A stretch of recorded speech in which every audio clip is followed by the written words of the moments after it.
المكتب التعاوني للدعوة والإرشاد وتوعية الجاليات بأبها.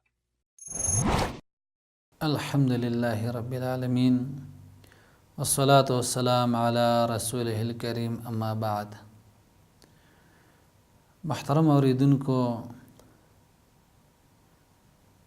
منځ دا یو داسې عبادت دی چې سړی په الله رب العالمین ته رسیږي، او دارنګه الله رب العالمین په دې عبادت باندې راضي کیږي. او په دې منځونو کې د فرض منځ نه علاوه د شپې منځ چې قیام اللیل ورته ویل کیږي، تهجد ورته ویل کیږي، د تهجد منځ دا غوره منځ دی. او نن زه یو څو خبرې کوم په تهجد باندې چې دا ډېر غوره منځ دی د فرض منځ نه وروسته. الله رب العالمین فرمایي والذین یبیتون لربهم سجدا وقیاما. هغه خلق چې د شپې ودریږي خپل رب ته سجدي کوي او دارنګه الله رب العالمین ته ولاړی عبادت کوي، نو الله رب العالمین فرمایي چې د دې خلکو ځای جنت ته. اولئک یجزون الغرفة بما صبروا ويلقون فيها تحية وسلاما خالدين فيها حسنت مستقرا ومقاما. الله رب العالمین دی خلقو ته بنگلې ورکي، جنتونه ورته ورکي.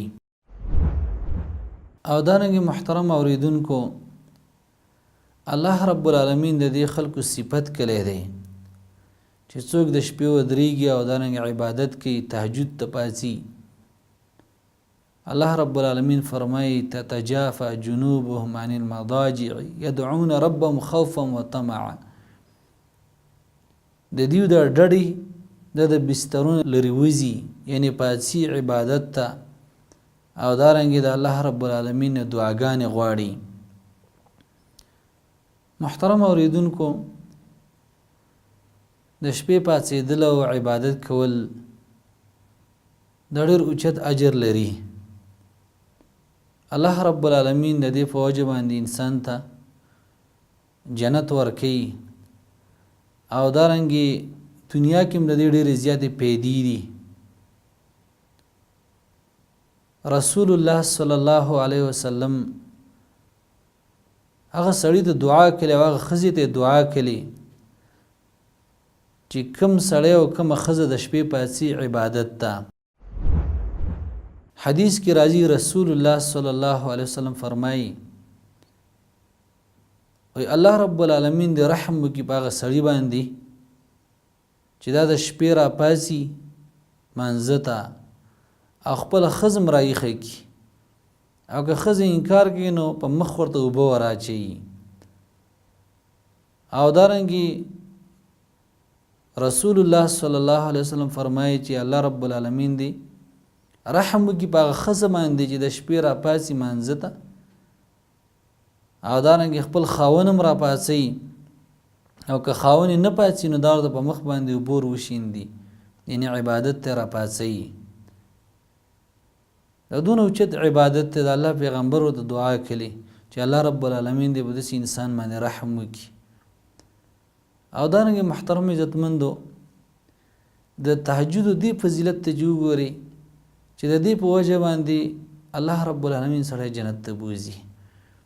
حدیث کې راځي رسول الله صلی الله علیه وسلم فرمایي و ای خلکو سلامونه کوي، او دارنګه خلکو ته خوراک ورکوي، وصلوا باللیل والناس نیام، او د شپې منځ کوي په کوم وخت کې چې خلک ودی، یعنی خلک ودی خوبونه کوي او ته پاڅېدې عبادت ته منځ دې وکړو.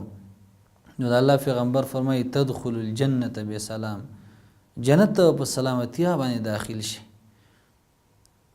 نو د شپې منځ کول د ډېر اوچت اجر لري. الله رب العالمین دې موږ ته توفیق راکړي چې د شپې منځه ته پاڅو.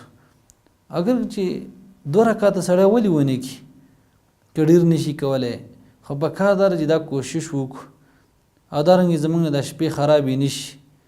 داسې به نه کوو چې یاره د شپې د ناوخته پورې موږ ناست یو یا په یو کار کې مشغول یو یا ګپ شپې لګو او یا دارنګې په موبایلو کې مشغول یو یا ټي وي ته ناست یو او بیا ناوخته څمړو نو بیا موږ د سحر مانځه ته نشو پاڅېدلی نو تهجد ته به څه پاڅو. نه محترم عزتمندو چې کله د سړي ضروري کار نه وي نو په کار ده چې په وخت باندې ویده شي او دا خپل وخت قیمتي کړي او دا خراب نه کړي او دا اراده وکړي چې زه به د شپې په اخره حصه کې پاڅمه عبادت به کوم نو الله رب العالمین به اجر هم ورکړي او چې دا راپاڅي نو بیا به څونه اجري. حدیث کې راځي رسول الله صلی الله علیه وسلم فرمایي چې د شپې چې څوک لمونځ کوي داسې خلکو ته الله رب العالمین بنګلې ورکړي په جنت کې. نبی علیه الصلاة والسلام فرمایي و یقینا په جنت کې بنګلې دي چې د هغې دننه د ظاهر نه ښکاري او ظاهر د باطن نه ښکاري. نو یو عربي تپوس وکړ یا رسول الله دا چا لپاره دي؟ نو د الله پیغمبر ورته څوک بیان کړل چې دا چا لپاره دي؟ داسې ښایسته بنګلې په دې جنت کې ګورې په دنیا کې دا بنګلې نه دي دا په جنت کې دا بنګلې نه فی الجنت لغرف یقینا په جنت کې دا بنګلې دي. نو دا چا لپاره دي؟ رسول الله صلی الله علیه وسلم ورته فرمایل لمن اطاب الكلام واطعم الطعام وصلى لله بالليل والناس نيام.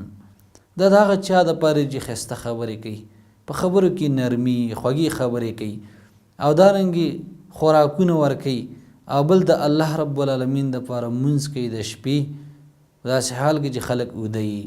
نو غرض دا محترم عزتمندو مونږ کوشش هم دا کوو چې الله رب العالمین زموږ نه راضي شي او الله رب العالمین مونږ د جهنم نه بچ کړي او جنت راته راکړي.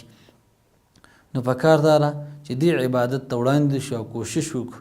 الله رب العالمین دې د عمل کولو توفیق راکړي.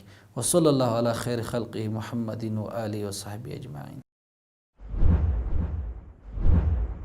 ونحمل هم هذه الجاليات بآيات الكتاب البينات بها كم أبصروا سبل النجاة فضجوا بالشهادة ناطقين